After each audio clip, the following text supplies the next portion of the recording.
This is a Howard Miller program clock, probably built in 1940. So the Howard Miller Company, they've been around since 1926, and they exist today. You can still buy their clocks. They're still based in Michigan and still run by the same Miller family that started them.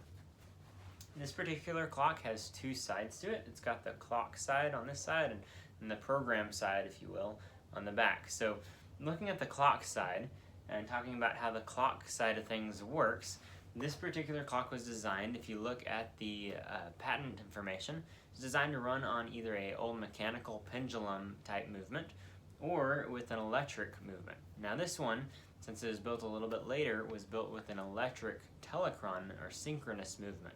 So a synchronous movement basically means you plug it into the wall and it synchronizes with the power coming out of the wall.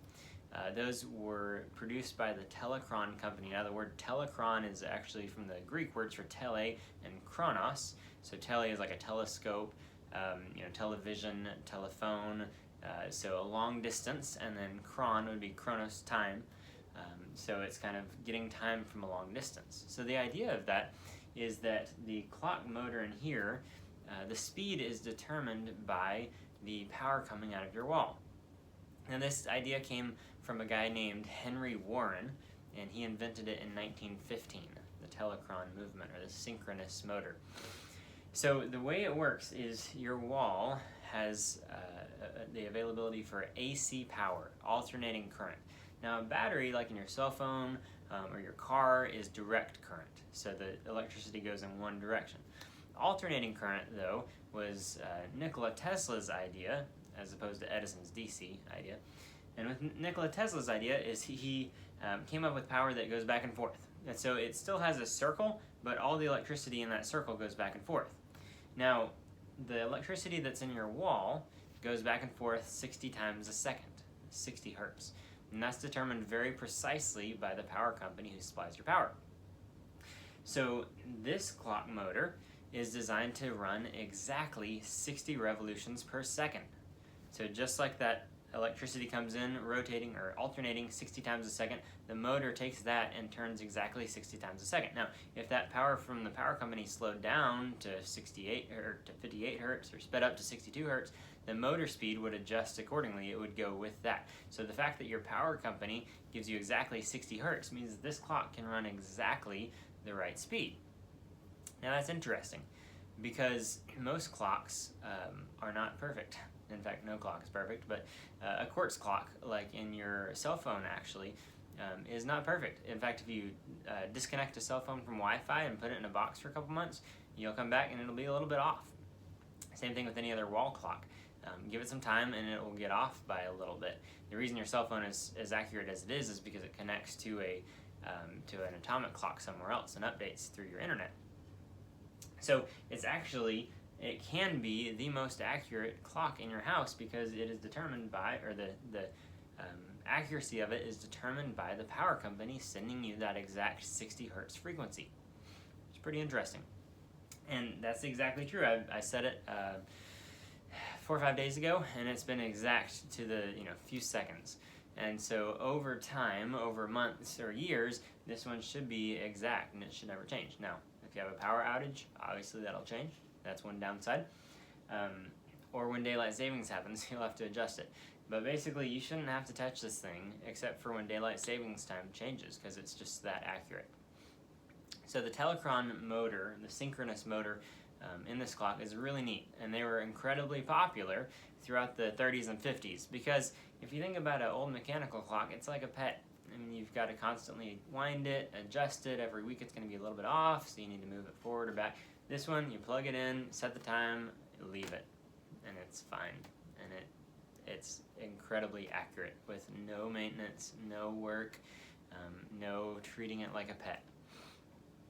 So as a result of that simplicity, these became very, very popular clocks in the 30s to 50s. And as a neat story, personal story, is my grandmother-in-law came in town and she was at our house. She saw this clock as we were working on it, and she went, "Whoa, we had one of those in my school. It's just like yesterday. I can see it on the wall in elementary school," or whatever it was, back in the 40s, 50s.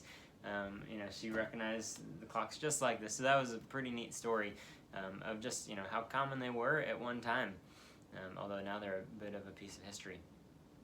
Now on that motor that I was telling you about that runs the time, there's a date stamp. So the Telechron company stamped every one of their motors to say when it was built.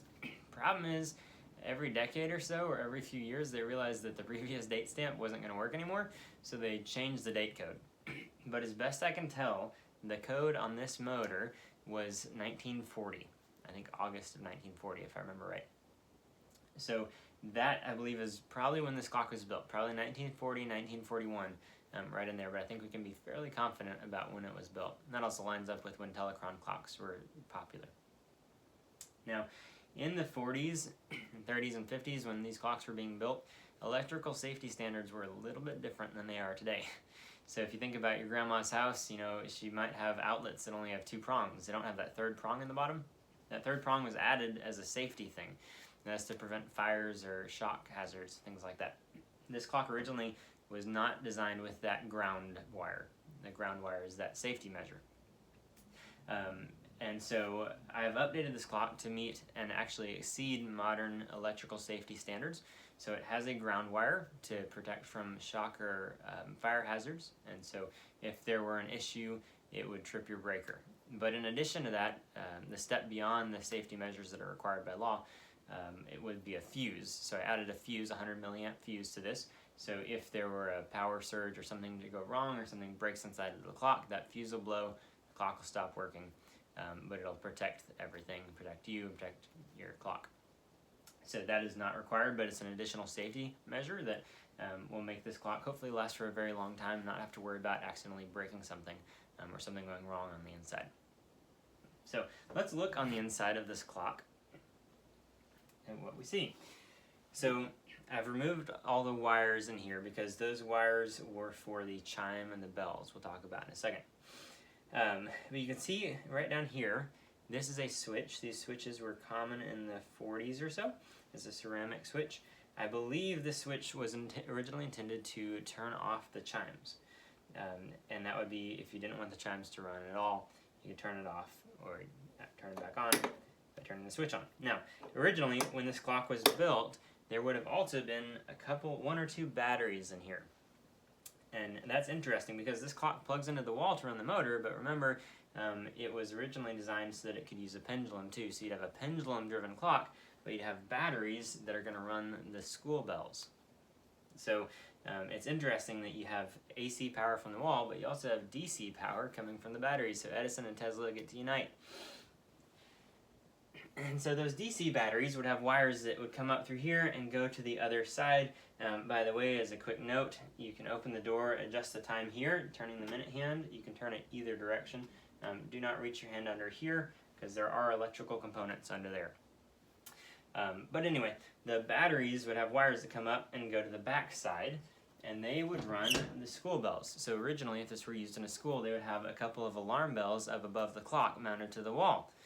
And those would be operated by the program side.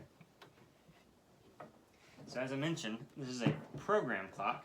We've been talking about how it's a Telechron clock or a synchronous clock, but ultimately what made this clock so important and special is that it's a program clock. So a program clock is any type of clock that is designed to sound an alarm or a bell on a regular interval, but not like an hourly thing. So a mechanical clock would chime every hour, every half hour, something like that. But if this is used in a school, you don't want it chiming every hour. You want it chiming when it's time for lunch or time for to go home from work or whatever it's used for. So maybe 8 o'clock and then 11 o'clock and then 1 o'clock and 5 o'clock, whatever it may be. You don't want it chiming every hour. And so this clock was designed and became famous for being able to be a program clock. So you could set the times that it goes off throughout the day. And that was revolutionary at this time. Nowadays we take it for granted because you can set an alarm on your phone for whenever and make that repeat any day of the week. Super easy, but back then it wasn't that simple. And so this mechanism back here is what the patent was for, and that was for controlling when the alarm goes off. So originally there would have been a chain through here. These wires would not have been here. There would have been a chain snaking through here, and on that chain would have been some contacts that would come in contact with these different things in here. This is driven by the minute hand, and so it would rotate that chain. turn it, and every time one of those contacts would go by, it would set off the alarm. That would ring your alarm bells. Now, one downside to that, if you have this in your home, is that alarm bells are not quiet. It's designed for notifying the whole school that it's time for lunch. And so this one does not have that functionality, but it doesn't need that functionality to operate the clock side. The program side is completely independent of that, except for the shaft that would have driven the chain. So this clock, the program side, does not work. It does not sound any alarms. If it did, you would hook the alarms up to these posts on top. Those are actually electrical contacts for the DC side, for the battery-powered side, and those would have been what powered the clock. But as I said, this one does not have the chain that goes through here, and there's several other components missing to make this work as a program clock. But the clock side works fantastic, and hopefully will work for many years to come, because this is a really neat clock. It's got a lot of really neat history. You know, who knows who sat under it in schoolhouses back in the 30s and 40s, but really neat clock, great movement, and it really is a really good clock. It's incredibly accurate, and it's super, super low maintenance. So I hope you enjoy it, and I hope it serves you well for many years to come.